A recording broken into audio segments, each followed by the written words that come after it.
అది దట్టమైన పచ్చని అడవి. ఒక దుప్పి దాని పిల్ల దుప్పితో పాటు గడ్డి మేస్తూ అడవంతా తిరుగుతోంది. అడవిలో పరిసరాలు చాలా నిశ్శబ్దంగా ప్రశాంతంగా ఉన్నాయి. హఠాత్తుగా ఆ దుప్పులకు వేటకొక్కలు మొరుగుతున్న శబ్దం వినిపించింది. ఆ శబ్దం దూరం నుంచే వినిపిస్తున్న తల్లి దుప్పిలో విపరీతమైన అలజడి ప్రారంభమైంది. వేటకొక్కలు ఎట్నుంచి వస్తున్నాయో, వాటి అరుపులు ఎక్కడి నుంచి వినిపిస్తున్నాయో అర్థం కాక అటూ ఇటూ చూస్తూ కలవరపడింది. తల్లిని చూసి విషయం అర్థం కాని దుప్పి పిల్ల, అమ్మా, వేట కుక్కలంటే పెద్దగా ఉన్నవి కదా, మరి వాటిని చూసి ఎందుకు భయపడుతున్నావు? నువ్వు వాటికంటే వేగంగా పరిగెత్తుతావు, నీకు కొమ్ములు కూడా ఉన్నాయి, వాటితో ఆ వేట కుక్కలను తరిమి కొట్టచ్చు కదా అనంది. దుప్పి మాటలకు తల్లి అవును నిజమే అంటూ కుక్కల అరుపులు విన్న వెంటనే పారిపోవడం ప్రారంభించింది. తల్లి ప్రవర్తన అర్థం కాని దుప్పి పిల్ల కూడా తల్లి వెంటే పరిగెత్తింది. పిరికి దుప్పి.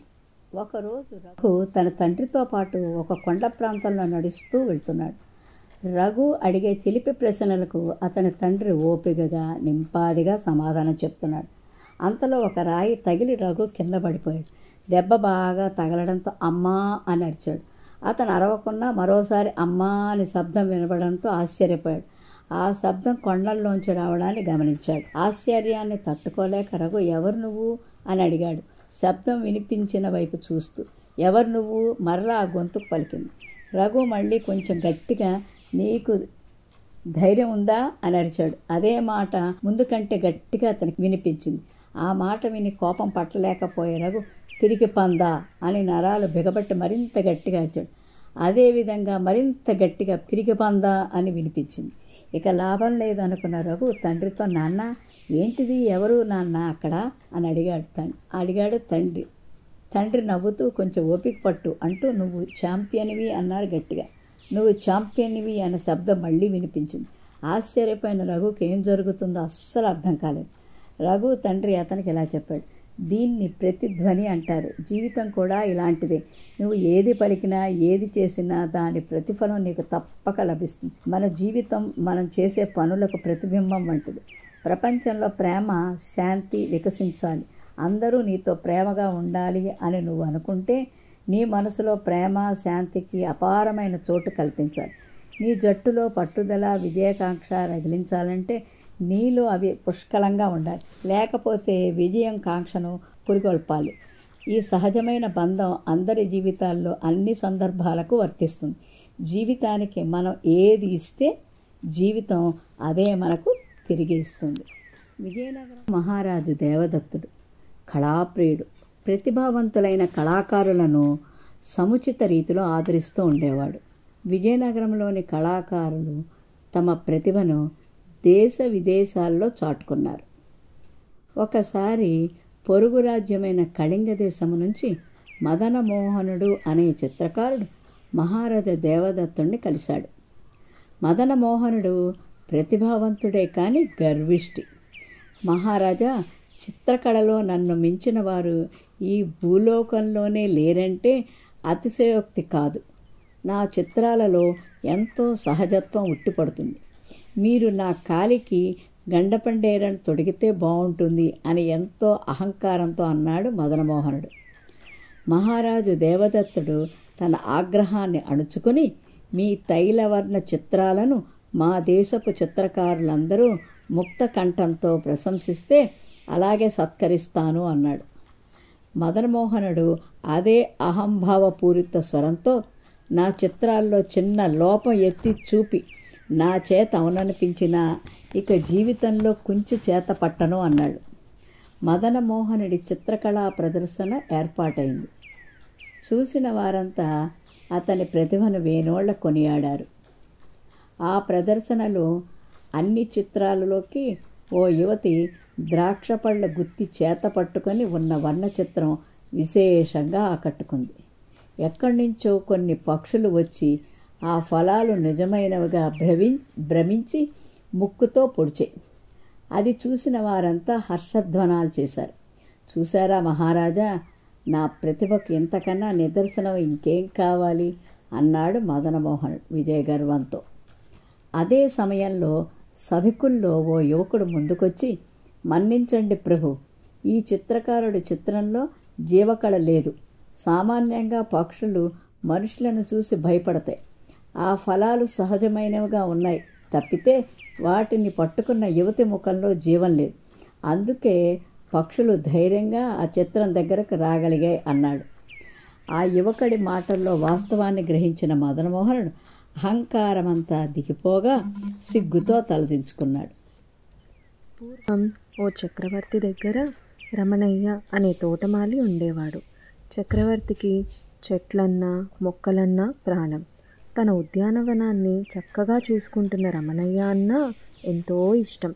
కానీ తోటమాలి మాత్రం చాలా మోసకారి. తనకు చక్రవర్తి అండదండలున్నాయన్న గర్వంతో చాలామందిని మోసగించేవాడు. అవతలి వాళ్ళు కూడా చక్రవర్తికి భయపడి రమణయ్యను ఏమీ చేయలేకపోయేవారు. ఒకరోజు ఓ వర్తకుడు దుస్తులను గాడిద మీద వేసుకొని బజారులో అమ్ముతున్నాడు. రమణయ్య అతని దగ్గరకు వచ్చి, నాకు ఇవన్నీ కావాలి, వీటన్నిటినీ ఎంతకు అమ్ముతావు అని అడిగాడు. 10 వెండి వరహాలు అని సమాధానమిచ్చాడు వర్తకుడు. రమణయ్య బేరం ఆడకుండానే వర్తకుడు అడిగినదంతా ఇచ్చేశాడు. వ్యాపారి చాలా సంతోషంగా దుస్తుల మూటలను గాడిద మీద నుంచి దించబోయాడు. అప్పుడు రమణయ్య, మూటలు దించుతున్నావేం? నేను మూటలతో పాటు గాడిదను కూడా కొన్నాను కదా అని వాదించాడు. అయ్యా, నేను చెప్పింది కేవలం దుస్తుల ధరనే. ఈ గాడిద నాకు కొడుకుతో సమానం. ఇదే నాకు ప్రాణాధారం. ఇది లేకుండా నేను ఉండలేను.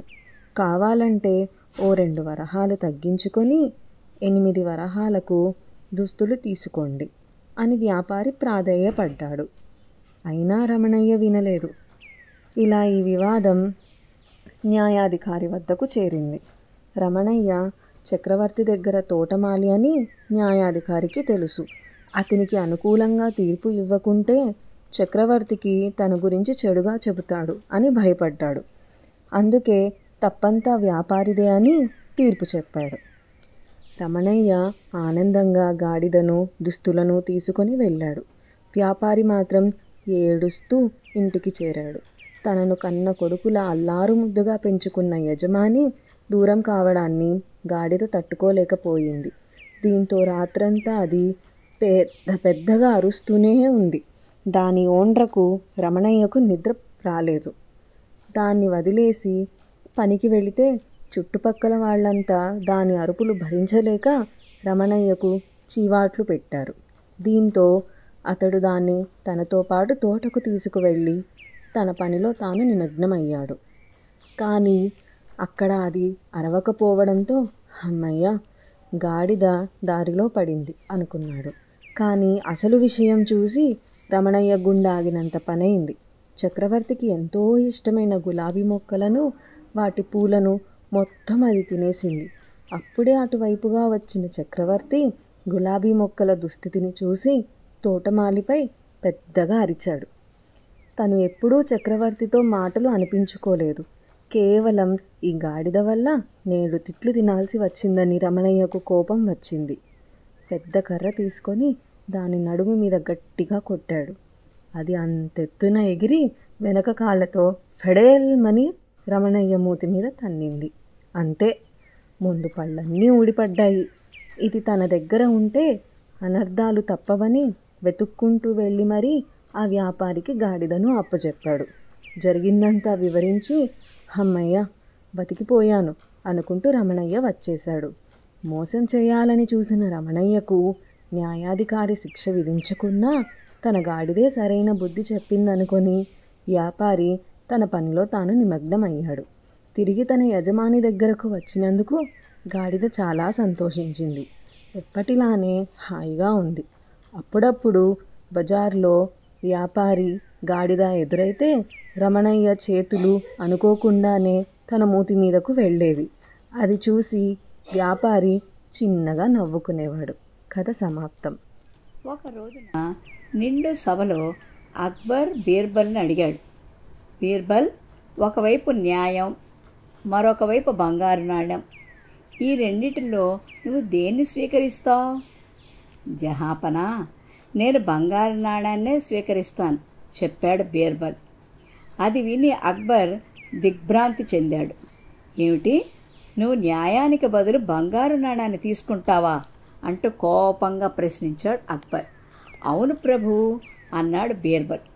సభలో ప్రజలు, మంత్రులు, ఉన్నతాధికారులు బీర్బల్ సమాధానం విని ఆశ్చర్యపోయారు. తనకు గల డబ్బు ఆశను చాటుకొని బీర్బల్ తన నిజస్వరూపాన్ని ప్రదర్శించాడంటూ ఒకరి ముఖాలు ఒకరు చూసుకున్నారు. బీర్బల్ పట్ల అక్బర్ చూపుతున్న అభిమానానికి మంత్రులు, అధికారులు చాలా కాలం నుంచి అసూయపడుతున్నారు. అక్బర్ ముందు అతన్ని అవమానపరిచి ఆయన ఆగ్రహానికి అతడు ఎలాగైనా గురి అయ్యేలా చూడాలని వాళ్ళు గతంలో ఎన్నో ప్రయత్నాలు చేశారు. ఒక్కటి ఫలించలేదు. ఇప్పుడు తమ ప్రయత్నం లేకుండానే బీర్బల్ అక్బర్ ఆగ్రహానికి గురయ్యాడు. బీర్బల్, నా సేవకులలో ఎవరైనా ఇటువంటి అభిప్రాయం చెప్పి ఉంటే నేనంత ఆశ్చర్యపడేవాణ్ణి కాదు. అయితే నీ అభిప్రాయం నువ్వు ఈ విధంగా చెప్పడం నాకు ఆశ్చర్యమే కాక ఆవేదన కూడా కలిగిస్తోంది. నీకంత ధనకాంక్ష ఉందని నేనెప్పుడూ ఊహించలేదు అన్నాడు అక్బర్. జహాపనా, తమకు ఏది లేదో అదే కావాలని ఎవరైనా అడుగుతారు. మన దేశంలో ప్రతి ఒక్కరికి న్యాయం చేకూరుతోంది తమ న్యాయ పరిపాలనలో. ఇది తమకు తెలిసిన విషయమే. నాకెప్పుడు మీ పాలనలో న్యాయం లభిస్తూనే ఉంది. అయితే నాకు లభించనిదల్లా తగినంత ధనం. నేనెప్పుడు అంతో ఇంతో డబ్బుకు ఇబ్బందికి గురి అవుతూనే ఉన్నాను. అందువల్ల బంగారు నాణం కావాలని కోరుకున్నాను. బీర్బల్ చెప్పింది విని అక్బర్కు చాలా ఆనందమైంది. ఆయన వెంటనే బీర్బల్కు ఒక బంగారు నాణం కాదు, 1000 బంగారు నాణాలు బహుమతిగా ఇచ్చాడు. ఇది చూసిన సభలోని అసూయపరులు మొహాలు చిన్నబోయాయి. బద్ధకస్తురాలైన ఓ పిచ్చుక చెట్టుపైన కూర్చుని చలికి వణుకుతోంది. ఇంతలో ఒక కాకి వచ్చి, మిత్రమా, నేను గూడు కట్టుకునేందుకు కాస్త సాయం చేస్తావా అని అడిగింది. నేను కట్టుకోలేదు, నేనే కట్టుకోలేదు, ఇక నీకెలా సాయపడతానో? కష్టపడటం నా వల్ల కాదని తెలుసు కదా. అయినా ఆహారానికి వెళ్ళక నాకు నీరసంగా ఉంది అంది. నాకు సాయం చేశావంటే వారం పాటు నీకు ఆహారం తెచ్చిస్తాను అంది కాకి. భలే ఛాన్స్, కష్టపడకుండా వారం పాటు ఆహారమా? సరే అంది పిచ్చుక. ఎండు పుల్లలు, ఈకలు తెచ్చి నేర్పుగా గూడు కట్టింది పిచ్చుక. కాకి చాలా సంతోషించింది. ఇంతలో, మిత్రమా, నీకు గూడు ఉంది కదా, మళ్ళీ ఇంకొకటి ఎందుకు అని అడిగింది పిచ్చుక. హహహా అంది. నీకోసమే అంది కాకి. చలికి, వానకి, ఎండకి నీ ఇబ్బందిని గమనిస్తున్నాను. నైపుణ్యం ఉన్నా బద్ధకంతో నువ్వే పని చేయడం లేదు. అందుకే నా కోసమని అబద్ధం చెప్పి గూడు కట్టించాను అంది కాకి. అబద్ధమైనా కష్టంలో ఉండే ఆనందాన్ని తెలియచేసావు. ఇక నుంచి నా బద్ధకాన్ని వదిలేస్తాను అంది పిచ్చుక. ఇచ్చిన మాట ప్రకారం వారం పాటు ఆహారం ఇస్తానని కాకి అన్న పిచ్చుక వద్దంది. అప్పటి నుంచి కష్టపడి ఆహారం సంపాదించుకునేది. అది చూచి కాకి సంతోషించింది. ఒక ఊరిలో రాఘవయ్య అనే వ్యక్తి ఉండేవాడు. అతనికి బాబాలు, స్వామీజీలంటే విపరీతమైన నమ్మకం, గౌరవం ఉన్నాయి. ఆ ఊళ్ళోకి ఒక స్వామీజీ వచ్చాడు.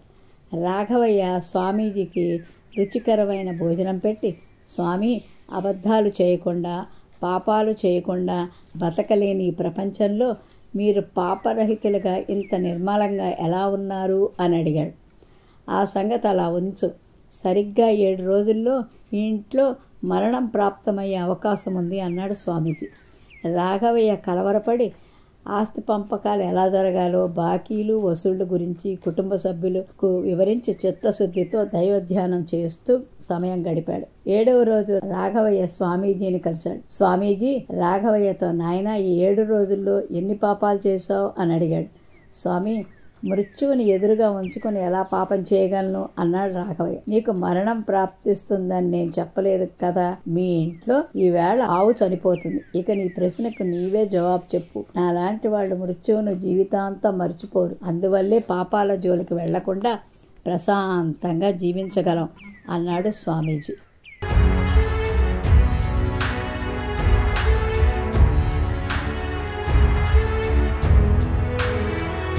మీరు మరిన్ని వీడియోలు చూడాలంటే మన ఛానల్ను సబ్స్క్రైబ్ చేయండి. పక్కనున్న బెల్ ఐకాన్ని ప్రెస్ చేయండి.